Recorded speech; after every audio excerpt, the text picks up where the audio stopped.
March 15th, 2001. My name is Jerome Ferry. My cameraman is Ellen Eggers. This is an oral interview with Charles Sessions. Charles was a B-17 bomber pilot in World War II. Did you like to be called Charles or Chuck? Chuck. Chuck. Chuck, tell us when you were born and where you hailed from. I was born in 1923, in the summer of 1923, in Rutland, Vermont. All of my folks, both sides, are Easterners from Vermont, way back. As a young kid, my dad, who was an engineer, was with General Electric and moved to Pittsfield, Massachusetts in the Berkshires. So I grew up in the Berkshire Hills of western Massachusetts.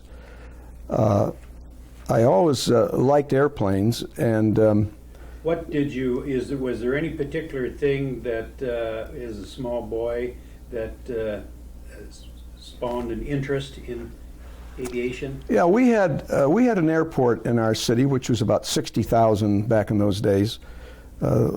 General Electric was the big employer, still is the employer in that town of Merritt, but we had this airport, and we'd get barnstormers coming through. They came back in the 30s and the 20s and the 30s, and my dad was interested in airplanes, so we would go out and see these barnstormers who would give you a ride for like $5, but my mother wouldn't allow that. She wouldn't have any part of that. So I grew up then liking airplanes, and when World War II came about, a friend and myself decided we looked over all the services because we thought we were going to be drafted. And he was 2 years older than I was, so we looked over the Navy and the Marine Corps. We looked over the Coast Guard, and it looked like the best place to survive, at least in those days, it looked like in the Army, the ground forces, we didn't want anything to do with the foot soldier. So we both joined the Air Force. When we joined, they said, this was in 1942, in October of 42. And incidentally, I got out of the service in October of 45, so it was a 3-year stint. But so they said to us, we're going to keep people together. Since you fellows have joined together, we'll keep you together. So we were sent to the big World War I base in Devens, Massachusetts. Fort Devens, a huge place. And after getting our physicals, and the first day we were there, I never saw him till the end of the war. So typical of Uncle Sam, they separated us. He became a gunner on a B-17 in the 8th Air Force and flew some of the worst missions the Air Force ever flew. He went to Schweinfurt, a ball bearing plant, and since I was in the cadet program, I didn't get to fly till 13 months after he was overseas, in fact. So he flew a lot of the dangerous missions. When I arrived in December of 44 in England, the Air Force was doing a lot better. We had fighters that could go almost the whole way with us, and then ultimately they did go clear to Berlin and beyond. So he saw a worse situation than I ever saw. And after the war, we reunited again, and we're good friends until I moved to Iowa. So you were, did you have a choice of being a B-17 bomber pilot, or? Yes, I did. I was lucky. And I don't know the circumstances, but I became a cadet colonel. And so I was able to pick where I was going to go to primary school out of Santa Ana, California. Was the big assembly place where you took what they called ground training before you were assigned to whatever you were going to do. And I said that I wanted to become a bomber pilot, and I got my wish. So I went from Santa Ana, California to Taft, California for part of my training, and to Hemet, California, and then ended up in Roswell, New Mexico, where I after I got my wings, and that was a B-17 training school at Roswell, New Mexico. So I did get my wish, yeah. So then you were stationed where in Europe? I was stationed in a little town called Eye, out in the East Anglia area, which is the area that juts out into the English Channel where you see the white cliffs of Dover. And the town of Eye was almost directly west of there, almost in a straight line west of there. I can't remember how many miles, probably 80, 90 miles inland from there. and that's where our base was. Our base was the 490th Bomb Group, and you might be interested. This is a model airplane that was made by one of my sons-in-law, and part of it is incorrect. The tips were not red. We had red stripes down through here, but the tail marking is absolutely correct. And this is a B-17F, which was one that did not have a chin turret. This is a radio compass here, but later on, when I got overseas, I started my first mission in an F. But then they gave me a relatively new G, which had a chin turret, 250 caliber guns here. So we had 250 caliber guns here, 250 caliber guns there, a ball turret with 2 more 50 caliber guns, and a tail gunner had 250 calibers, and then each waist gunner each had a 50 caliber gun. So we ended up with 10 50 caliber guns that could be fired all at one time if need be. And then our bomb bay would carry anywhere from 6,000 to 8,000 pounds of bombs. By modern standards, or B-29 standard that came later, this was a relatively small plane to carry lots of bombs. Was that tail marking, was there any significance behind that? Yeah, that was our group marking. Every group had a marking. These stars you see on the side of the plane disappeared after a while. And the first airplane I was given, which was a real old F, it was camouflaged. And you probably thought, being that you were a young pilot, they'd give you no plane. Well, they gave all new men the worst airplanes. They didn't know whether you were going to make it or not, so they wouldn't waste a good one. And we used to laugh about that, but that was the gospel truth, because the first plane they gave me, just practicing over England, I had a propeller come out. And what would happen is, it was this propeller here. If you could feather the prop, in other words, the prop had a pitch to it. If something happened, you could turn the prop so that it faced the wind, so it wouldn't windmill. In this thing, something happened to it. My co-pilot could not feather the prop, so it was windmilling as we were flying along. And then after a while, it took about 15 or 20 minutes, that prop just came out of that engine red hot, the prop and the crankshaft, in one piece. So that was my first introduction to flying in England, was that we never even got in off the first mission out of England. We lost the prop. So we aborted the mission. It was called abortion when you, we think that's a modern term, but when you couldn't complete a mission, you would abort it. And then you had to go before an abortion board and tell them why you aborted. Well, it was very obvious. It didn't take long to say, well, I lost a prop. So that was my introduction then to flying in England. And then and then our second mission, we went down in Holland. And we were, of course, I don't know about a lot of other pilots, I was scared to death most of the time, because I was married, and my major objective was to survive the war and get back to my wife. And I was married just before we went overseas in October, and I went over in December. So we lost this engine, the same thing, a runaway prop. We called them a runaway prop, and we had flak in the other engine, and so it was sputtering. And we had a little smoke coming out, but we were able to feather that engine too.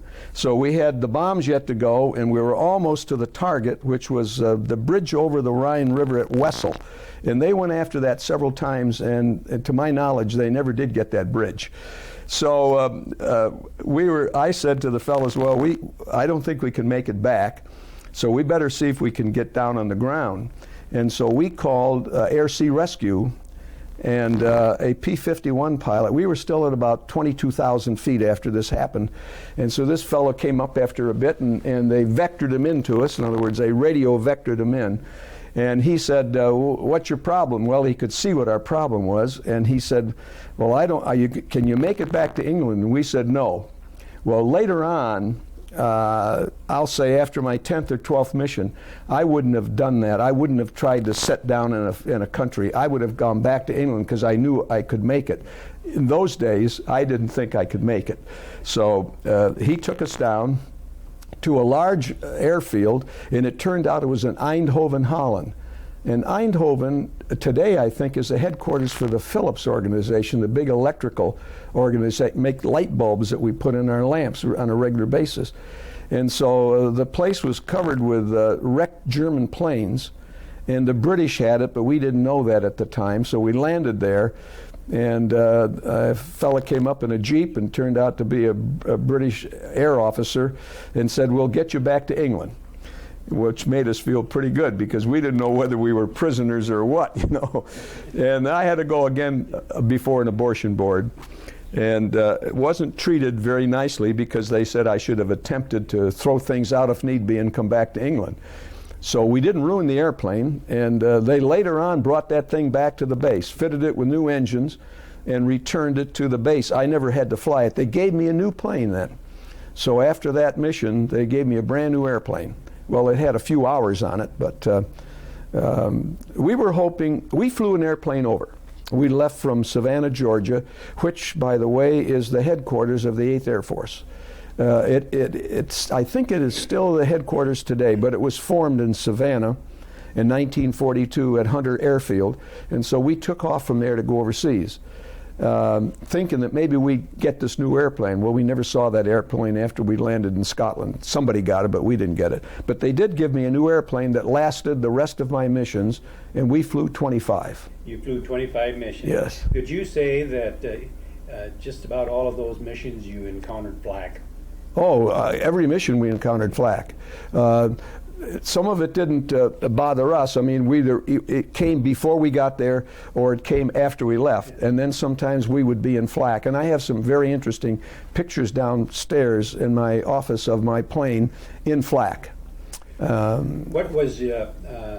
What was normally your altitude that you would fly at when you were on a bombing mission? Well, all the missions we flew except one was at 25,000 feet plus. We flew one to a place called Parchim, Germany, up toward Hamburg, and somebody spotted a bunch of, they thought, jets on that field. It was too high for us to see, so we flew that mission at 10,000 feet. It felt real good not to fly in oxygen. And I had a lot of friends who flew B-26s, and they didn't fly with oxygen. They didn't even have oxygen on them, but we had to go on oxygen at 10,000 feet. So that mission we flew without any oxygen, and it was a very safe mission. It wasn't some of the groups were hit with fighters, but we didn't see any. In fact, our only problem during the whole war that I flew in was flak, not fighters. We had enough fighter escort that my group wasn't bothered very much by fighters, and except the last mission we flew to Pilsen, Czechoslovakia, we lost 3 planes from my group with Me-262 jets. We saw them, but they didn't. My plane wasn't bothered. I wasn't bothered. After that second mission, we never had any problems except a few holes from flak, but no trauma after that. What would have been the altitude or the maximum altitude that this flak would be effective at? It could go to 28,000 feet, but most of it was. I have a picture down there. It's so thick you've heard the statement, you could walk on it, and you could see them. They fired these 88 millimeters, which they could lower and get tanks too with. It was a fabulous gun. They fired them 4 to a box, 4 to a, what would you call it? A unit would be 4 of these 88 millimeters, so they fired with radar, and they would put these shells up, and they would explode black as night, and you see them very, very, very clearly. Could you tell by how close they were, as far as if they were getting too close to you? Like, did they appear different, black or red? No, they were black.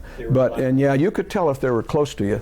And that's the only thing I feared was the flak. How could you tell they were close to you? Well, the puff would be bigger than if it was ahead of you. You could see them, but the puff would be small. When they were close to you, they were big puffs. I mean, I don't know how many feet diameter they would be, but they were big. And then you might hear this stuff that sounded like rain, hitting your plane. So a lot of fellows feared flak almost more than fighters. I did anyway. You could do something about a fighter maybe if you had good gunners. And my fellows never got an airplane. My right waist gunner thought he got a part of one, but But that's all. They never hit a single fighter to my knowledge. How many planes would there be? A squadron of you flying? Yeah, on a squadron. bombing run?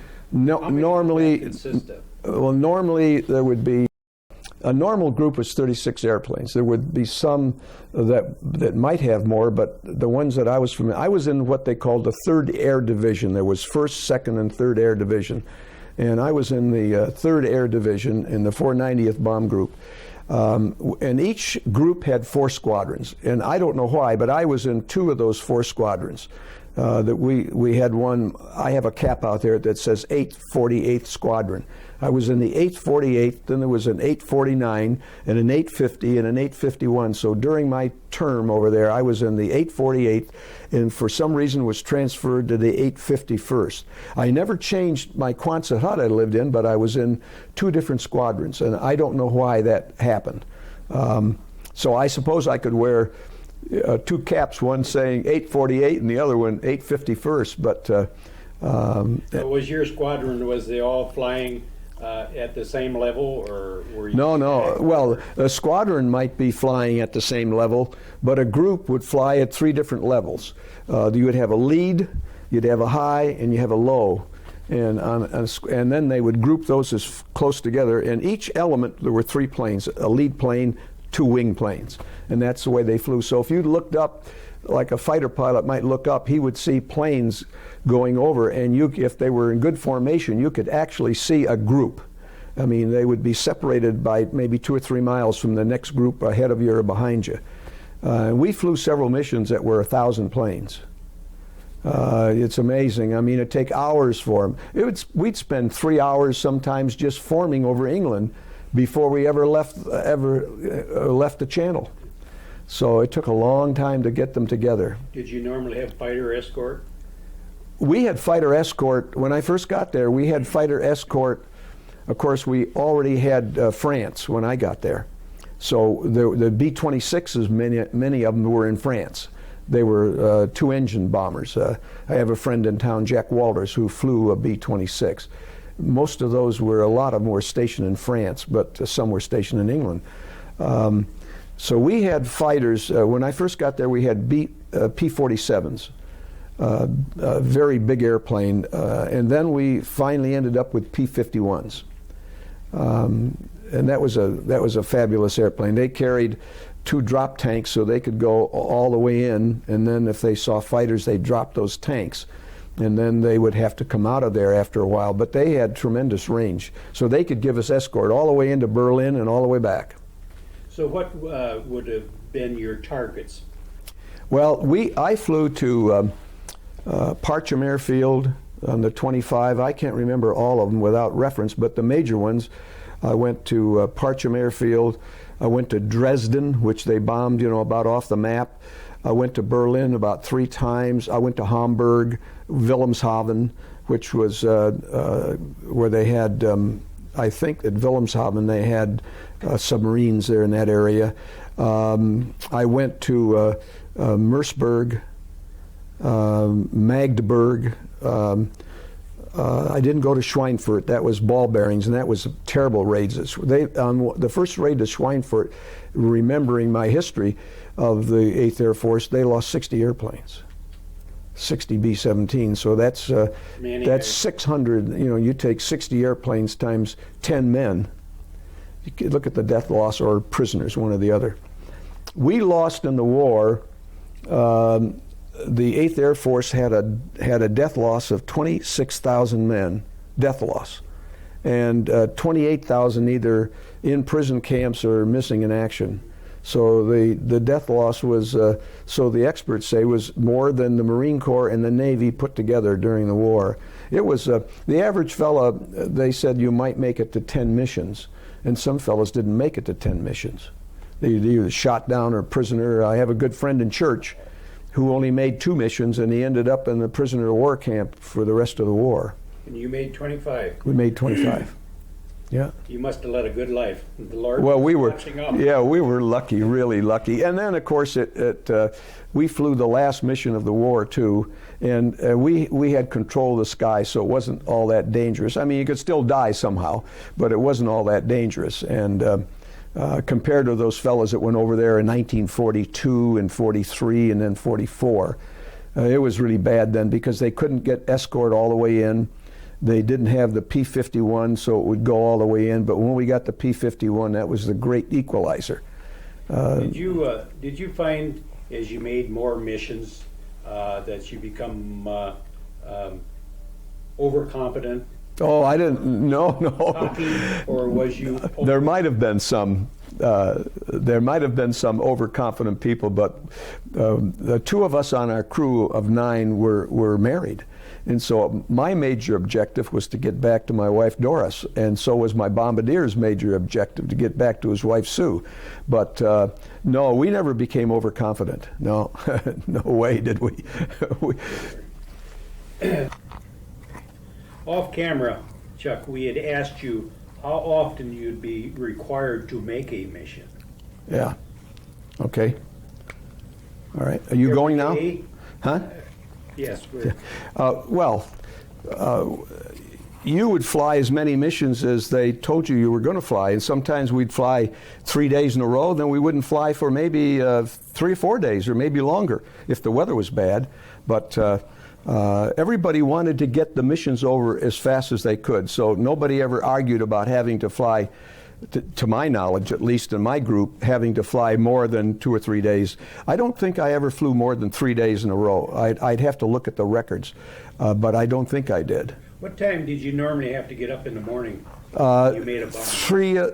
A lot of times 3 o'clock in the morning, and then you'd go get breakfast, and then you would go down and be briefed at, I don't know whether anybody that would be watching this has ever seen the movie 12 O'Clock High, but they were in a briefing room where they would take a big, huge map, and they would reveal what the mission was going to be, and they used yarn, colored yarn, to where you would go in and where you would enter the target area, which is called an initial point. Then you would get on the bomb run. And incidentally, on a bomb run, the bombardier actually flew the airplane. The pilot would put the airplane on, trim it up so it was nice, straight and level, put it on a thing called a PDI, and then once the bombardier could see that the PDI was centered, which means pilot direction indicator, he would say, okay, then we would engage an automatic pilot, and he actually flew the airplane from the bomb site until the bombs were dropped. So once you were committed on the bomb run, that's when they try to send up flak, you couldn't do anything about it. And they would get airplanes because you couldn't take evasive action.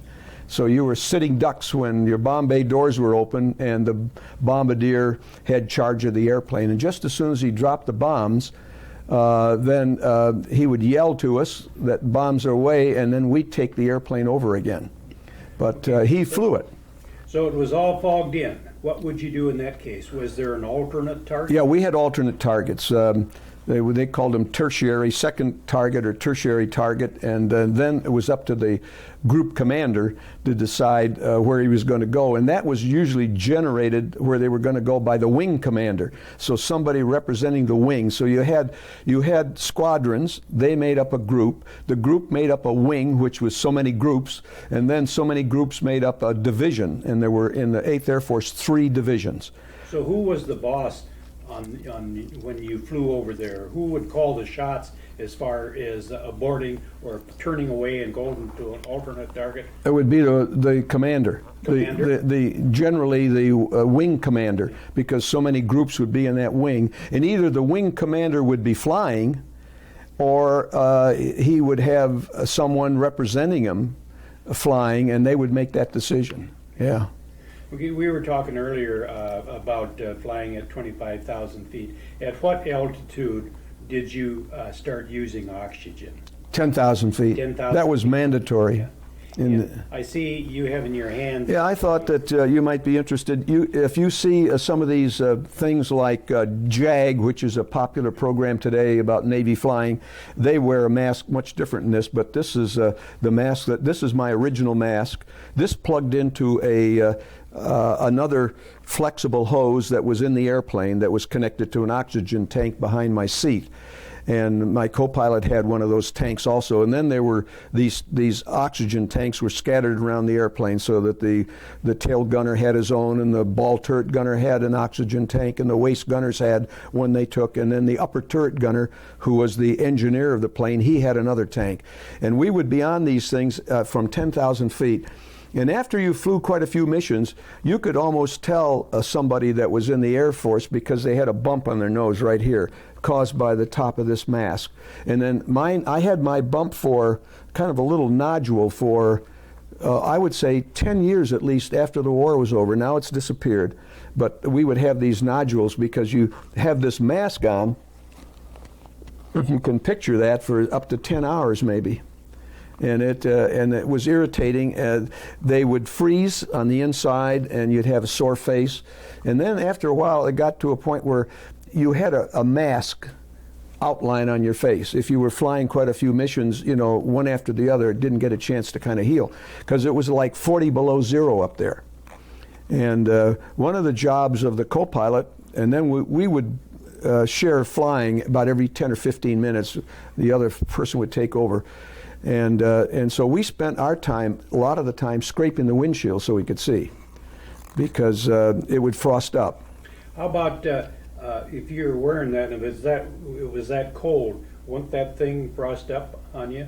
Yeah, the inside here is the mic, and I didn't like that mic because I had trouble listening to my own voice with it, so I had a throat mic that went around my throat, and so did my co-pilot. He didn't like that, but these things were in there, and as you can see, this was the mic cord, and so those would freeze up. So the ground people came to a conclusion that they could stop that. They put condoms around those things, and it kept them from freezing. They wouldn't freeze up and then not work. But I never used mine, so I never plugged this thing in. I used a throat mic, which was better. The original one that I started with had a little expansion bag, and then this came along, and this was an improvement. This was called a Type A14, and it was an improvement over that expansion bag.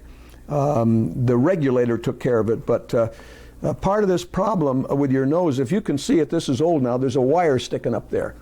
And that wire they would fit that and pinch that so that it really gripped your nose well. And that's what caused these bumps to come up on your nose. But that was a miserable thing to wear for a long period of time. Miserable. If that got to bothering you so bad that you just literally had to remove it, how long could you have left it off? Oh, you couldn't. You would have been crazy to take it off unless there was something that you couldn't prevent. I think they trained us a little over a minute, and you would be out of it. You wouldn't. You'd be unconscious, perhaps. Yeah. There was bad news. And that was one of the things everybody feared if somebody was wounded, how they could make sure that he had oxygen while they tended to him. And we had portable oxygen bottles, several of them in the plane, that you could take this off, put the portable one on, and then go help somebody if need be. But we never had that problem. We never had anybody wounded on our plane. So we were very fortunate that way. And maybe it was because the war was beginning to wind down, But I did have some friends in the squadron that I was in. We lived 4 officer groups in a Quonset hut, one of these metal Quonset huts with brick ends. The British built them. And while I was there, I don't know whether they finished their missions or whether they were killed or prisoner of war, but we had 3 different crews come in while we were in that one Quonset hut. So I don't know what happened to those other 12 people. Never did know. In the bombs that you carried, where were these stored? Were they stored below you in the plane? Yeah. Or would they have been in racks right behind you? This is a demonstration. This little model has the bomb bay doors open, and there's a little bomb in there, and those were in racks, stacked vertically. Were they up in the body of the plane? Yeah, they were right up in the body of the plane, right in here. And there was a catwalk. You could walk right in the middle of this bomb bay between the bombs. And just as before we would get over the target, one of the things that the bombardier had to do is go back into the plane and pull pins. We called them pins because they were devices like you would see like on a hand grenade. And they would, safety device. He would pull the pins of those bombs so that they could be activated when they dropped, because on the tail end of that bomb was a propeller.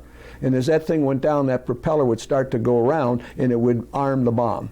So he had to go back and pull the pins, and consequently, and we had a couple of missions like that, we couldn't drop them. He would have to go back and put the pins in, and then we would either, depending on the type of bomb, and I think I only brought back a bomb load once, and it perhaps wasn't as dangerous a bomb load as one called a DX bomb, which I never did understand, but it was very dangerous. And we would drop those in the English Channel. So the English Channel has got to have thousands and thousands of bombs in it. And last evening I was watching the program on the building the new from over to France, and I often wondered how many bombs are on top of that channel, because that thing goes right from Dover almost. And so then we didn't know what kind of bombs we were going to drop until the briefing. They would tell us what we would be dropping. And so if we were going to bring them back, then we'd put the pins back in. And we only did that, to my knowledge, once, where we landed with the bombs in. And we didn't like that too well, because you were landing, because normally we'd land with hardly any gas left, and it would set down easily. But when you have the full load of bombs to land, if you made a poor landing, and a B-17 was landed, what was called a three-point landing. A lot of planes you landed on the wheels, like a B-24 landed on the wheels. We landed all 3 points at once, called a three-point landing. So if you bounced it, you had problems. you might just lose the whole bombs out of the bomb bay. They wouldn't explode, but it wouldn't look very good. But we never had that problem. You mentioned the White Cliffs of Dover. I've often seen photos of that, and there was a popular song about that. White Cliffs of Dover. Touch on that. Yeah. What did they look like? We used that as they were probably, I'm going to say, probably with several hundred feet high, maybe 300-400 feet high, and it's limestone. Actually, I think it's oyster shell, but I'm not sure of that even. And we used that as a sighting point, a reference point on the way home. You could see them for miles and miles and miles in France. So you could see the White Cliffs of Dover. So we would use those as a land point, a reference point coming home, especially if the groups got separated because of bad weather. That was pretty important. It would of course, you had a navigator who would get you home, but you still made it easy if you could see the Cliffs of Dover. These bombing runs that you were on, what would have been the average length from the time you left in the morning until you got back in the evening?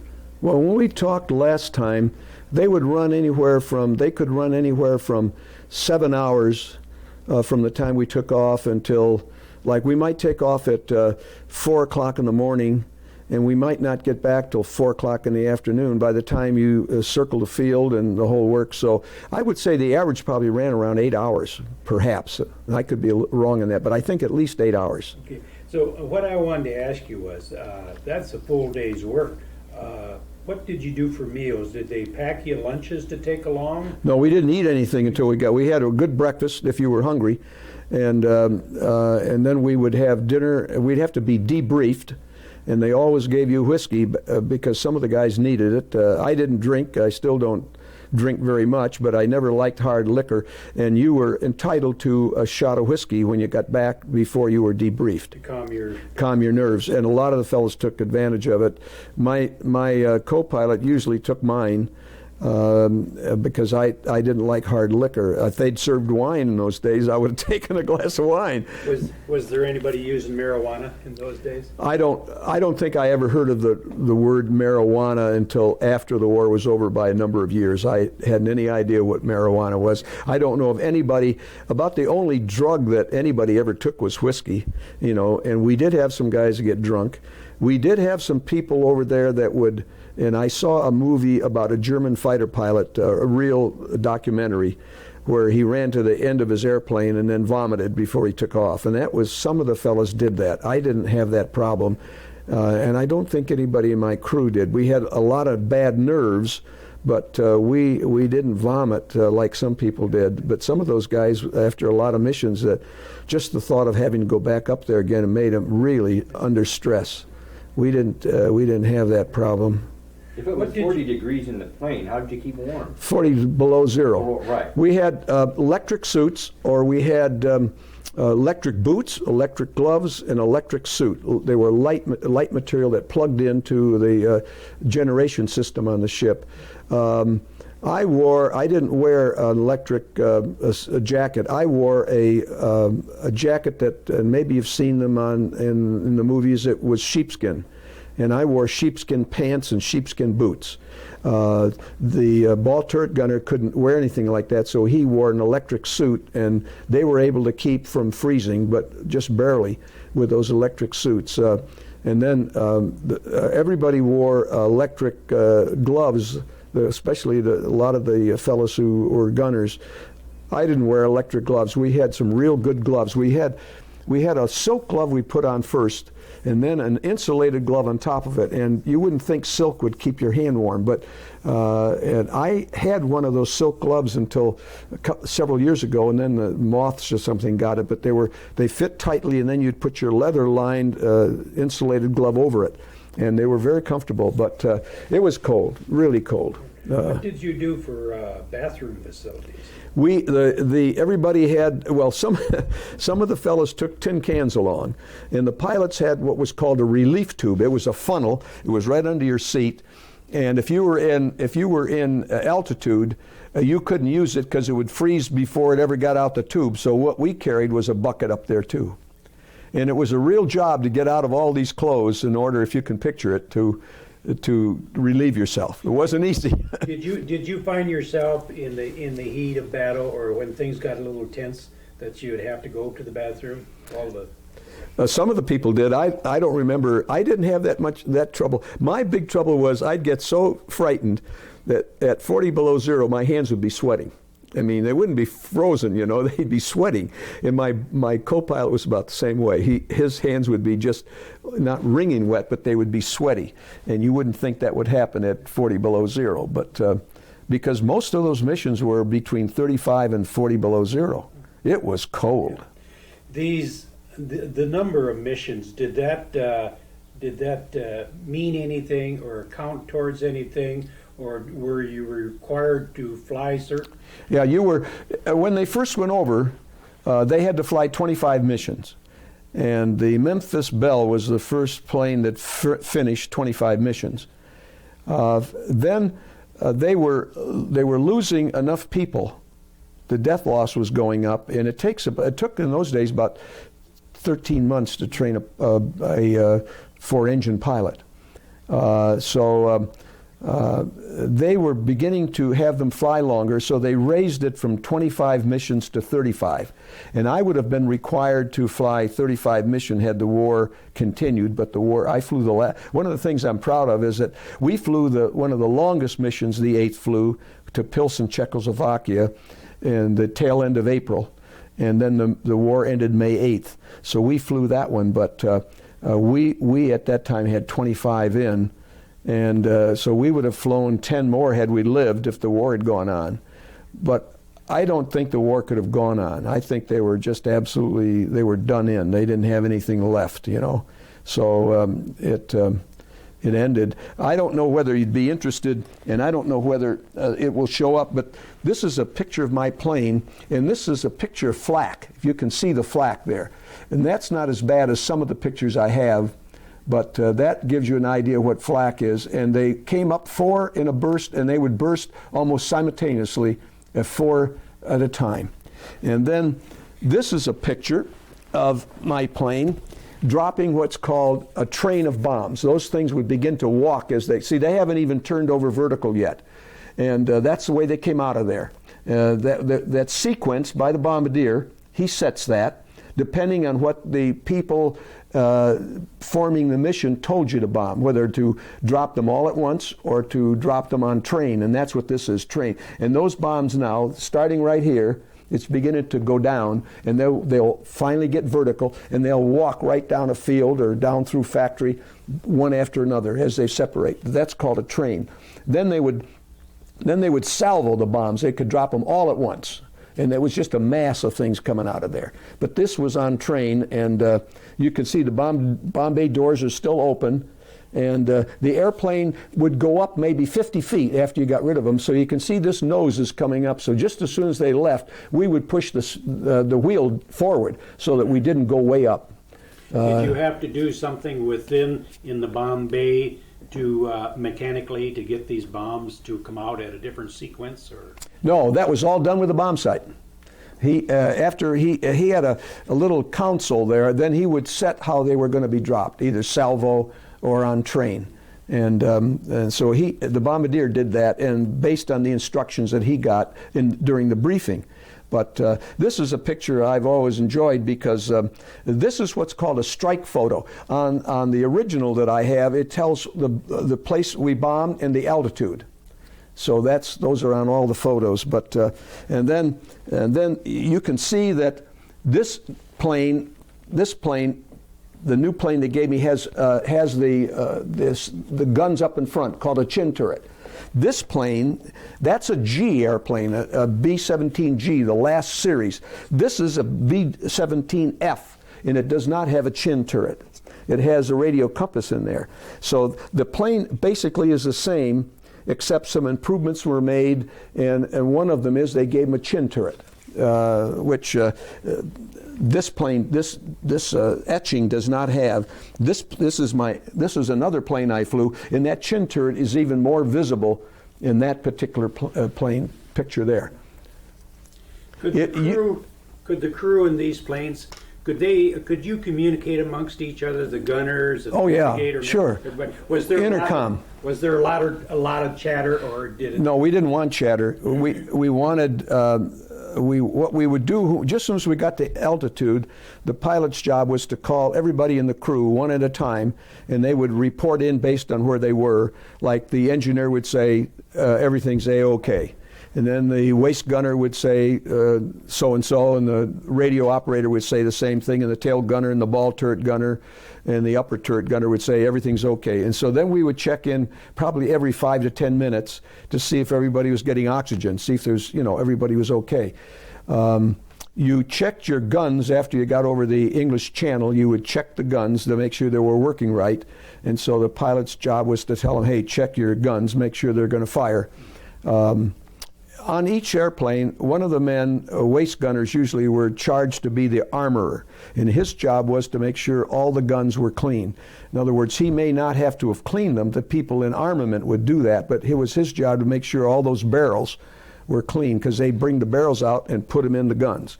And so his job was to make sure that the ammunition was in the plane and that there was sufficient. And I've forgotten how many rounds. I think that each gun had like 700 rounds. It wasn't a tremendous amount, so you had to take small bursts. Where was this ammunition for the gunners stored? Was that stored in the body of the plane? They were stored right next to each station. They were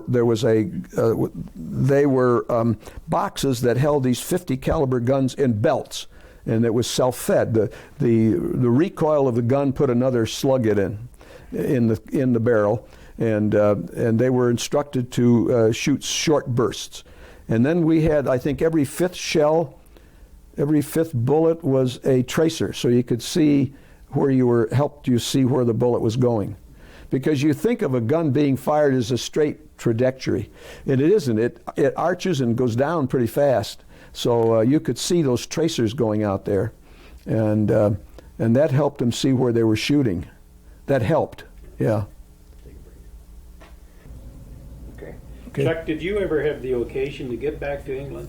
I've been back 3 times to visit my field, and this is a picture that I had blown up last year that was taken in 1997.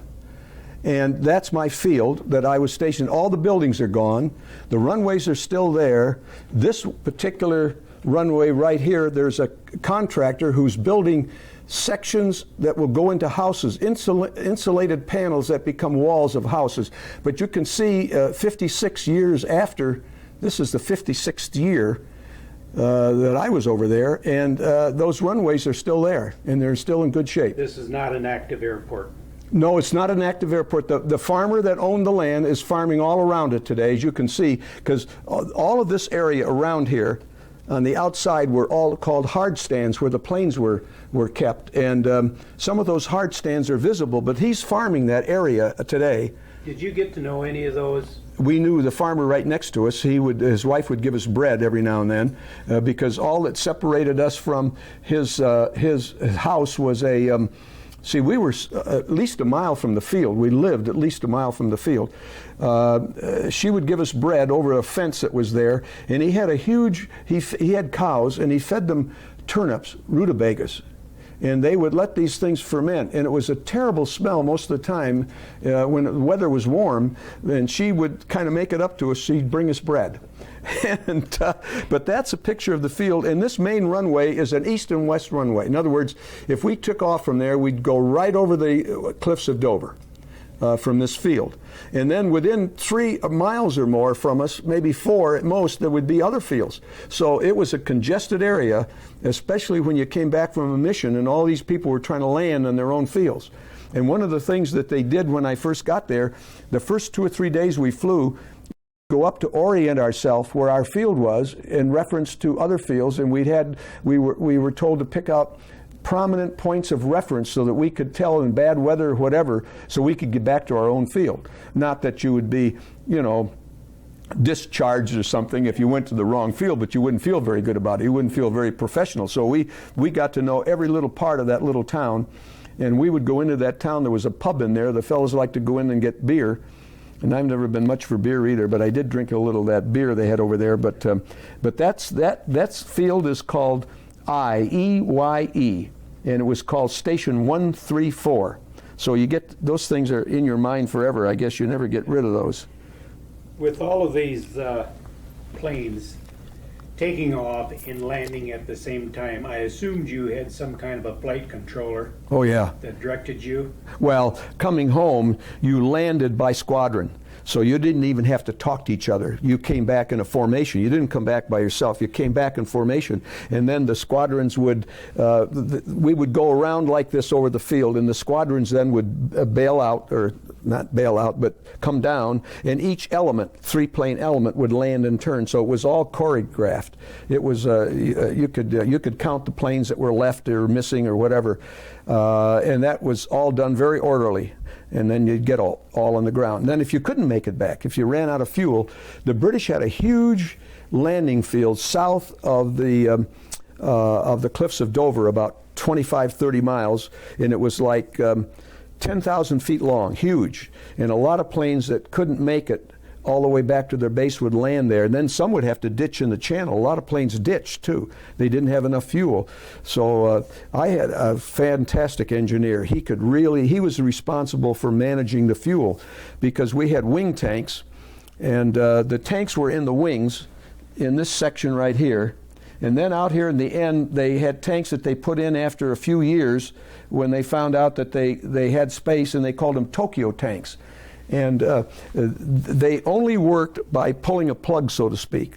They were filled up, and then you could not shut them off once you pulled the plug. So what you did is you drained down the main tanks enough so that it would accommodate the fuel in each of those wing tanks, and you would fill your main tanks again. So his job was to transfer fuel from one wing to the other to keep the airplane, help keep the airplane stable. So he had a very important job. They had valves behind the pilots in where the engineer stood, and he would then regulate the fuel flow so to keep the plane level. So he was a pretty busy guy at times, keeping the fuel level. But everything was well managed. I think the training we got was terrific. Not that it couldn't be, anything can't be improved, but I never faulted any of the training I got. I thought I got great training in the Air Force. If you felt that you had the opportunity to step in one of those today, do you think you could take it up? You think you would remember everything you... No. I had an opportunity to take my young grandson up to Oshkosh 3 years ago when a B-17 came in with my group markings on it.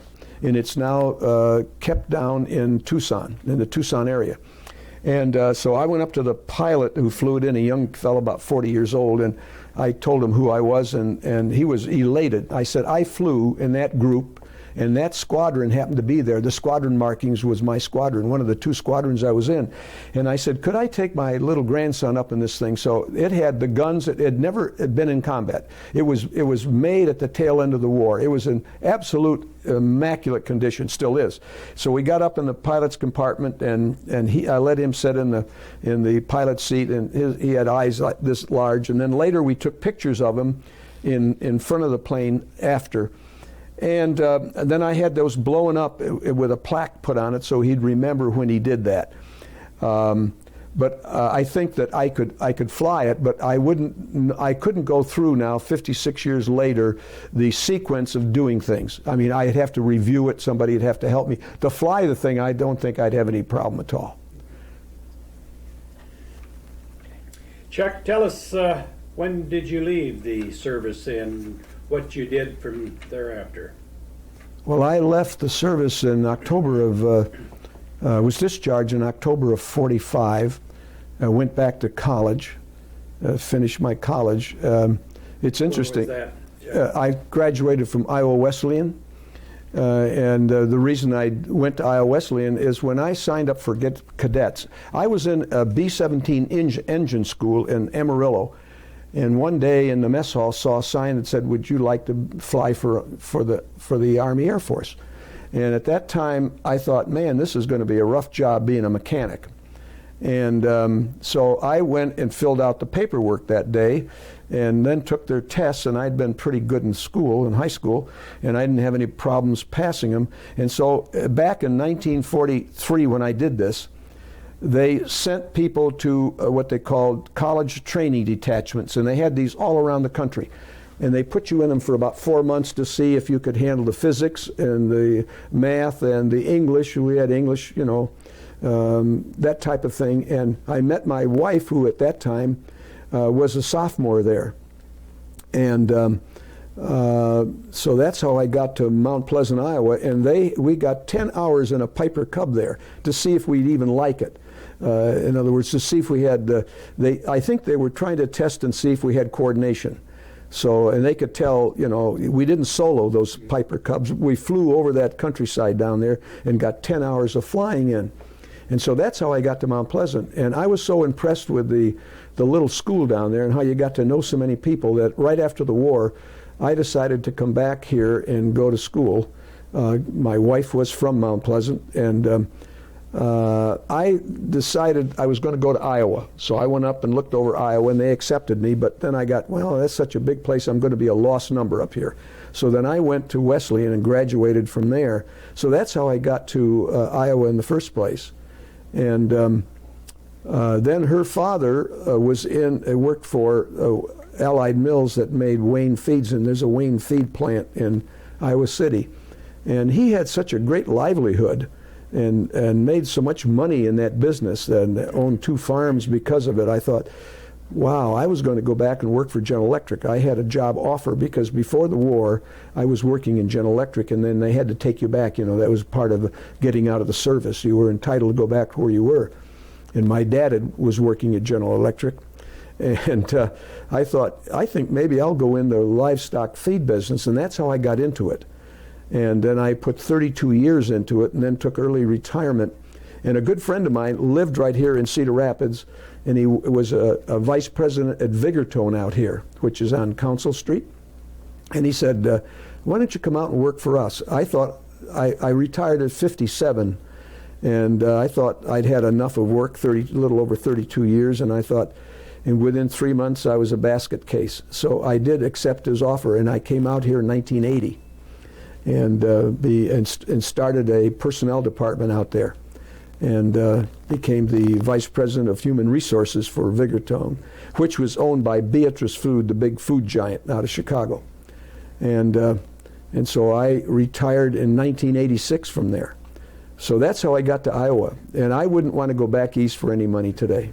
I mean, even though the country's so different here than where I grew up in some absolutely gorgeous country, all mountainous and beautiful, but I like Iowa. I wouldn't go back there for anything. But that's how I got here. Chuck, unless you have something else you want to reminisce on, I I don't. want to thank you. I don't believe so. It was a pleasure to be able to do this for the museum and the history. I think that people are becoming more interested in what took place in all the services. My next door neighbor was a gunner in the 15th Air Force, and he never took a lot away from it. I don't think he enjoyed it, I think, but he doesn't have the interest. I'm very active in the 8th Air Force and in the 490th Bomb Group, and we have an excellent 8th Air Force state organization, a very active one. So I think that Iowa, I guess they're supporting that kind of activity, and I've been very active, and I haven't missed the last two 8th Air Force national meetings. The last one was October in Salt Lake City, this past October, because we're dying off at about 1,600 veterans in this country a day now. It's terrible. I mean, a few more years, there won't be very many of us left. We're all in our late 78s to 80 years old. Yeah. Chuck, unless you have something else, the History Center wants to thank you very much for sharing your memories with us. It's been a very enjoyable session. Thanks for the opportunity.